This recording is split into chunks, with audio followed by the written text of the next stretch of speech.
लोजपा का क्या होगा? लोकसभा का चुनाव है और चिराग पासवान की अग्नि परीक्षा है। उनके नेतृत्व में अब तक का पहला लोकसभा चुनाव हो रहा है। पिछड़ा विधानसभा 2020 का बिहार विधानसभा चुनाव जो हुआ था उन्हीं के नेतृत्व में लड़ा गया था और उसमें वो कितना फेल पास हुए थे इसका भी हम विश्लेषण करेंगे। अगर आंकड़ा देखेंगे तो 137 सीट पर लड़ने वाली लोजपा, तब सिर्फ लोजपा थी, 2 गुट नहीं हुआ था, कोई सीट नहीं जीत सकी थी। और लोजपा का महत्व कितना है, आखिर क्यों भाजपा से दूरी बढ़ती जा रही है? जिस नरेंद्र मोदी का हनुमान खुद को चिराग पासवान बता रहे थे, आज वही नरेंद्र मोदी वो दूर क्यों है?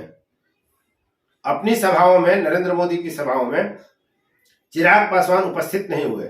अब माना यही आ रहा है, हमने आपको पहले वीडियो भी दिखलाया है, विश्लेषण किया था कि उपेंद्र कुशवाहा और चिराग पासवान को बीजेपी अपनी एक खास रणनीति के तहत वैसी परिस्थिति में लाकर छोड़ेगी जब उनके सामने महागठबंधन के साथ जाने का या तीसरा मोर्चा बनाने के अलावा कोई विकल्प नहीं रह जाएगा। लोजपा का बच्चा बच्चा ये जान रहा है कि लोजपा का जो आधार वोट है पासवान जाति का, वो वोट किसके साथ जाएगा। राष्ट्रीय लोक जनशक्ति पार्टी पशुपति कुमार पाल से लेकर 2001 में अलग हो गए और लोक जनशक्ति पार्टी रामविलास चिराग पासवान के साथ है। तो सवाल ये उठता है कि जो बिहार में 5.31% पासवान जाति का वोट है वो कहां जाएगा।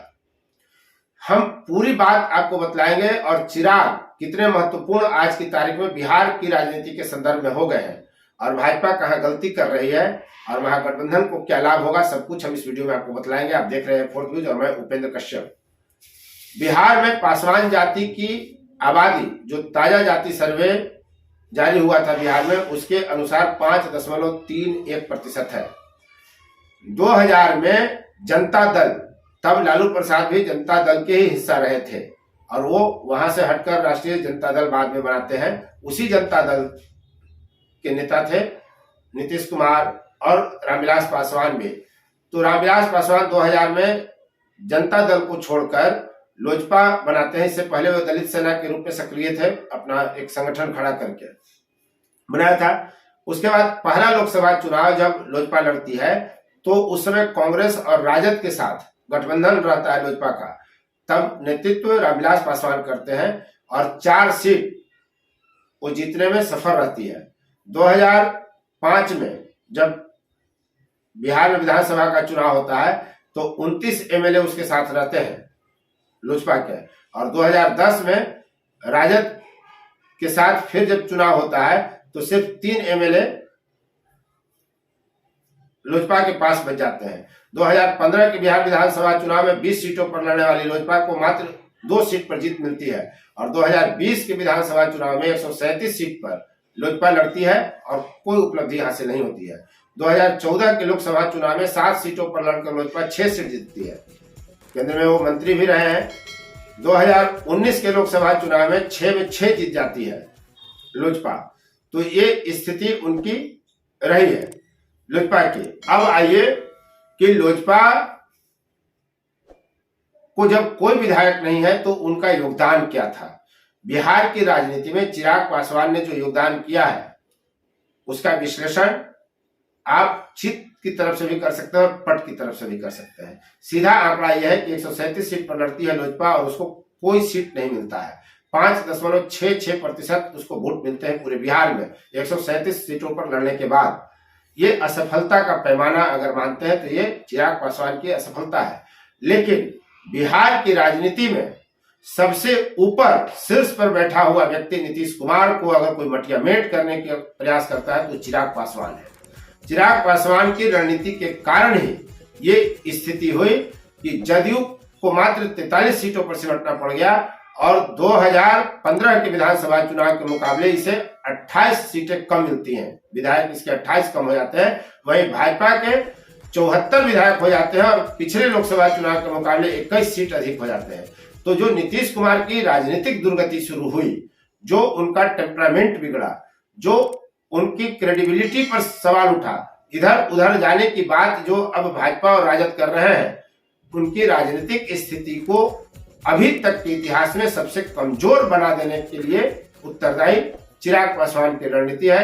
जब नरेंद्र मोदी के हनुमान बताते थे और एनडीए के हिस्सा न होकर अलग से चुनाव लड़ रहे थे और जदयू को हराने का काम किया, तो चिराग पासवान का एक बड़ा योगदान तो ये रहा व्यक्तिगत तौर पे उनकी पार्टी के लिए, उनके हित में। अब इसका बिहार के लिए कितना लाभ हानि है, कितना बेहतर हुआ या बुरा हुआ, ये अलग विषय है।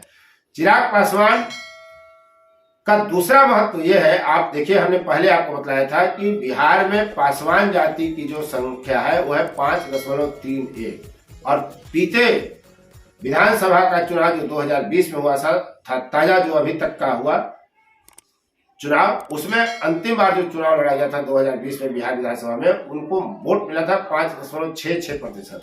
यानी जितनी पासवानों की संख्या है लगभग उतने ही वोट उसके पास लोजपा के मिले। यह तय है कि इसमें दूसरी जातियों का भी वोट गया और मात्र 137 सीटों पर ही चुनाव लड़े, यानी करीब करीब आधी सीटों से अधिक पर लोजपा चुनाव लड़ती है। तो सवाल ये उठता है कि क्या पासवान जो 5.31% है वो किसका वोटर है?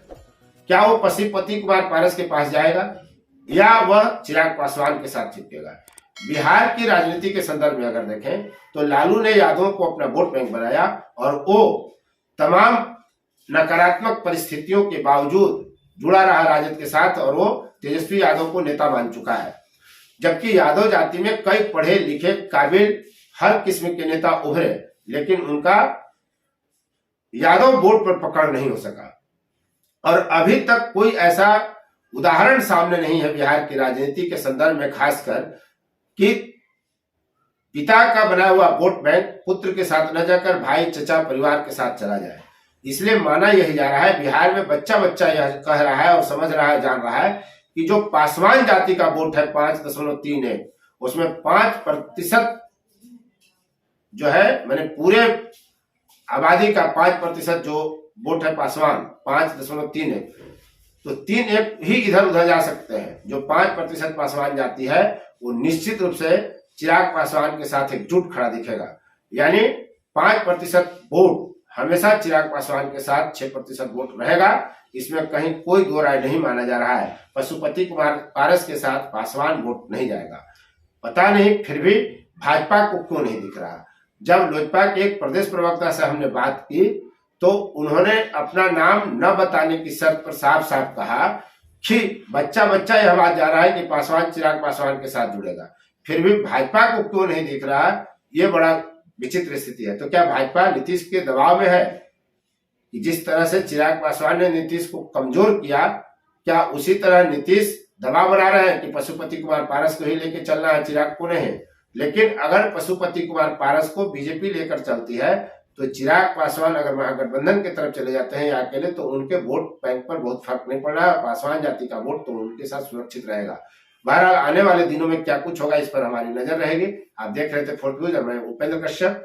यदि अब तक आपने चैनल सब्सक्राइब नहीं किया तो चैनल को सब्सक्राइब करें, शेयर लाइक कमेंट जरूर करें और कमेंट करके यह भी बतलाएं कि क्या घोषणा पत्रों को कानूनी और संवैधानिक मान्यता मिलनी चाहिए, यानी राजनीतिक दल जो घोषणा करते हैं उस पर अगर अमल नहीं किया जाता है तो क्या राजनीतिक दलों के विरुद्ध और राजनीतिक दल के संबंधित अध्यक्ष के विरुद्ध कार्रवाई होनी चाहिए, उसके चुनाव लड़ने पर रोक लगनी चाहिए? आप कमेंट बॉक्स में जरूर बताएं। धन्यवाद। फोर्थ व्यूज, चौथा विचार, बाकी